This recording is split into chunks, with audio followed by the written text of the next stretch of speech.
সিনেমার শুরুতে আমাদের বিশাখাপত্তন কোর্ট দেখানো হয়, আর এখানে কিংপিন নামের একটা কোম্পানি ছিল যেখানে বেআইনি কাস্টমসের কাজ করা হতো। মানে বিদেশ থেকে দামি জিনিস যেগুলো আইনত ভারতে আনলে 200 থেকে 300% ট্যাক্স দিতে হতো, এবং সেগুলো এখানে বেআইনিভাবে আনা হতো যাতে ধনী লোকদের সস্তায় সেই জিনিসগুলো দেওয়া যায়। এক কথায় এখানে কাস্টমসের টাকাগুলো মেরে দেওয়া হচ্ছিল। তো এরই মধ্যে দিলীপ নামের একজন পুলিশ অফিসার এদের টিমে যোগ দেয় যাতে সে এদের পর্দা ফাঁস করতে পারে। সেই খবরটা পুলিশের কাছে পৌঁছানোর আগেই এখানকার পোস্ট ম্যানেজার মিস্টার দয়াল তার ব্যাপারে সব খবর পেয়ে যায়, আর সে তাকে রাস্তার মাঝে দাঁড় করিয়ে তাকে ভয় দেখিয়ে তার পেট থেকে সব কথা বের করার চেষ্টা করে এবং পরে তাকে ফাঁসিতে ঝুলিয়ে মারে। আর সবাইকে হুঁশিয়ারি করে দেয় যে আজকের পর যদি আমার বা আমাদের কাজের কোনো খবর বাইরে যায় বা পুলিশ জানতে পারে তাহলে তারও সেই একই অবস্থা হবে। এরপরে আমরা কিছু ছেলেকে দেখতে পাই যারা পড়াশোনা করার জন্য একটি বাসা খুঁজছিল। তখন তারা দেভা ম্যানশনে পৌঁছায়। ম্যানশনের ম্যানেজার বলে যে ভাড়া তো 2000 টাকা, কিন্তু স্টুডেন্টদের জন্য মাত্র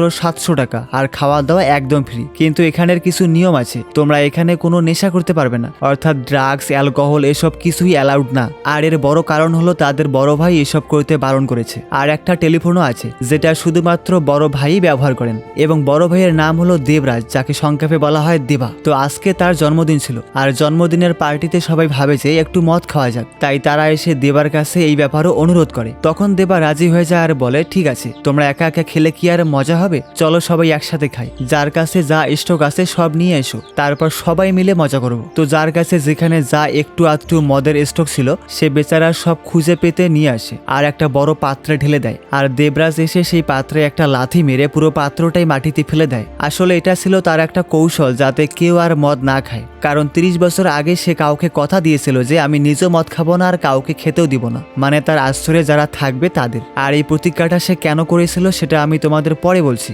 অন্যদিকে আমরা রাজশেখর ও তার পরিবারকে দেখি। তো সেই পরিবারের প্রধান রাজশেখরের মৃত্যু হয়েছে, আর তার মেয়ের প্রীতিকে এখানে খুব চিন্তিত দেখাচ্ছিল। এখানে রাজশেখরের বন্ধু দেবা শোক জানাতে চলে আসে, কিন্তু প্রীতি তাকে বেরিয়ে যেতে বলে আর বলে আজকের পর তুমি আর নিজের মুখ আমাদের কখনোই দেখাবে না। বন্ধুত্বের নামে তুমি করেছোটা কি, শুধু আমার বাবার ক্ষতি করেছো। পরে বাইরে আসার পর দেবা ভাবতে থাকে যে তার বন্ধু তো খুব স্বাস্থ্য সচেতন ছিল, আর রিপোর্টে বলা হয়েছে যে তার হার্ট অ্যাটাক হয়েছে, এটা তো হতেই পারে না, এর পিছনে নিশ্চয়ই কোনো কারণ আছে। তখন সে নিজের মতো করে তদন্ত শুরু করে আর জানতে পারে যে পোস্টমর্টেম রিপোর্টের সাথে কারচুপি করা হয়েছে। তখন সেই কথাটা গিয়ে প্রীতিকে জানায় যে তোমার বাবার রিপোর্ট ভুল দেখানো হয়েছে, তার আসলে হার্ট অ্যাটাক হয়নি, বরং বুকে সজোরে ঘুষি মেরে তার হার্ট ফেল করিয়ে দেওয়া হয়েছে। তাই এটা কোনো স্বাভাবিক মৃত্যু নয়, এটা একটা খুন, আর আমি সেই খুনিকে খুঁজে বের করে শেষ করে দিব।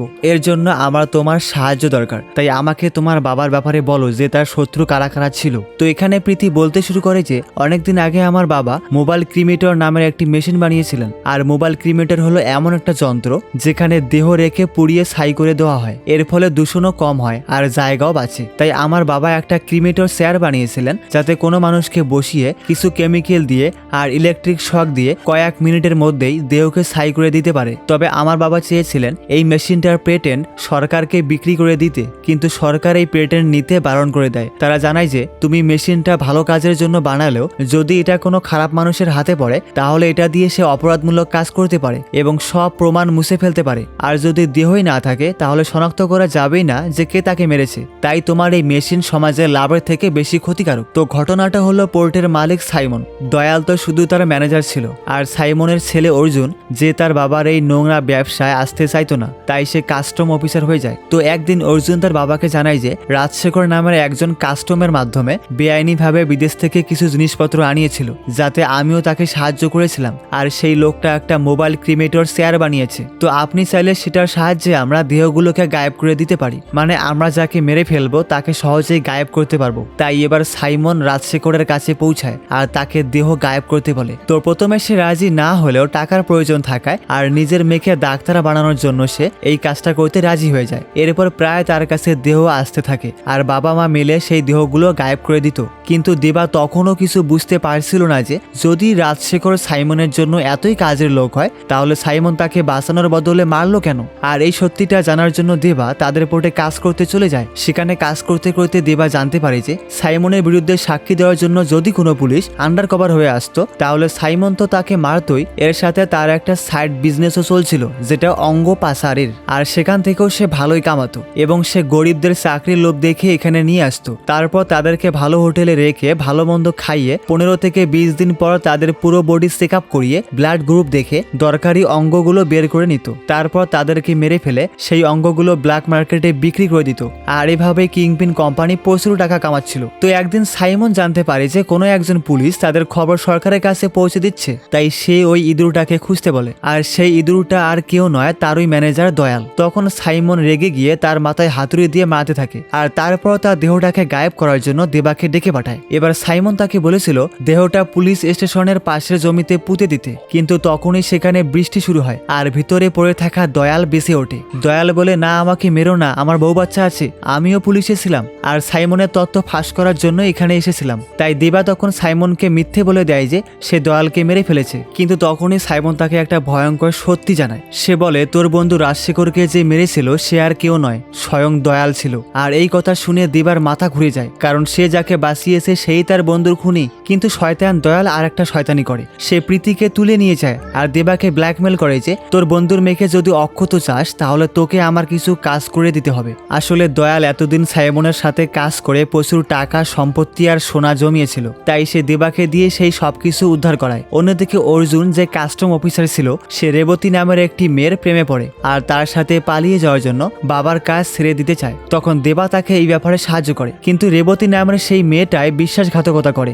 সে আসলে দয়ালের বউ ছিল যে ভিতর থেকে দয়ালের জন্য কাজ করেছিল। তো ফ্ল্যাশব্যাকে আমাদের দেখানো হয় যে 15 বছর আগে দয়াল আর রেবতী দুজনেই আন্ডার কভার এজেন্ট ছিল, কিন্তু তারা নিজেদের ডিপার্টমেন্টকে ধোঁকা দিয়ে নিজেদের জন্য কাজ করতে শুরু করে। তো যখন সাইমন এই সত্যিটা জানতে পারে তখন সে তার গুন্ডাদের রেবতীকে ধরে আনতে পাঠায়। অন্যদিকে দেবা যে দয়ালের সব কাজ করে দিচ্ছিল তাই সে এবার প্রীতিকে ছাড়তে বলে, কিন্তু দয়াল তাকে ছাড়ার বদলে মেরে ফেলে দেওয়ার হুমকি দেয়। তখন দেবা তাকে একটা আসল সত্যি জানায়। সে বলে, শালা দয়াল তুই কি ভেবেছিলি তোর সব মাল সুরক্ষিত আছে? একবার চেক করে দেখতো। আসলে চালাক দেবা সেই পুরো মালটাই গায়েব করে দিয়েছিল আর দয়ালের সমস্ত কুকীর্তি সাইমনের কাছে ফাঁস করে দিয়েছিল। এবার যে কুকুরের বেল দিয়ে দয়াল প্রীতির হাত বেঁধে রেখেছিল সেই বেলটাই তার গলায় বেঁধে তাকে রাস্তায় কুকুরের মতো ছেড়ে দেয়। তো যখন এতগুলো টুইস্ট চলছিল তখনই গল্পে আর একটা টুইস্ট আছে, সেটা হচ্ছে প্রীতি, যাকে এতদিন রাজশেখরের মেয়ে বলা হয়েছিল সে আসলে দেবারই মেয়ে। আর দেবা হলো রাজশেখরের বোনের স্বামী, অর্থাৎ সংক্ষেপে বললে প্রীতি এতদিন যাকে তার বাবা ভাবতো